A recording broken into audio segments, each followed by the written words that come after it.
want to be able to associate. So imagine, this is a good story. So you can imagine two people laying bricks. They're building a gigantic wall. And the one person thinks, oh my God, this wall is going to take 100,000 bricks and I'm laying one at a time and I'm wasting my life away, trivially adding to this gigantic brick wall. And what am I doing? This is absolutely miserable, brick by brick.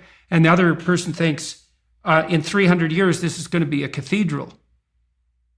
And so the person in the second state is doing exactly the same thing at a local level, laying bricks, but each brick is related to a very high goal. Is a generalizable system. You had that chapter about, get your room in order, right? Get your belongings in order. This is, I think, very relevant right now. Even though it's important to have higher goals and lofty goals, the dopamine system is an incredible system because it is depletable, and yet it's also renewable, and it is self-amplifying. What I mean by that is, let's say that I'm somebody who doesn't know what I'm working toward. I don't have a specific goal or question.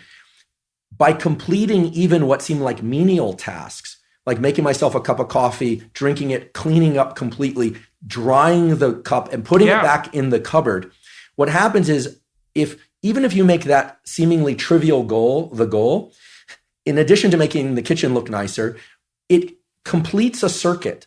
It closes the dopaminergic circuit. And when dopamine is released, and it will be, maybe not to the same extent as publishing a novel, but to some extent, dopamine amplifies our ability to think into the future, to make additional plans that are unrelated to what you just did. And those are at least micro narratives. That's right. Right. So they're not integrated across a long span of time, but they're not nothing. And so one of the things, I did write about this in my first book, particularly about putting your house in perfect order. It's like, well, if you're lost, one of the things you can do is look around and see what direction you could take locally, is fix something. And I used to tell my clients, this is a very good thing to know. Find something that you could do that would make things better that you would do.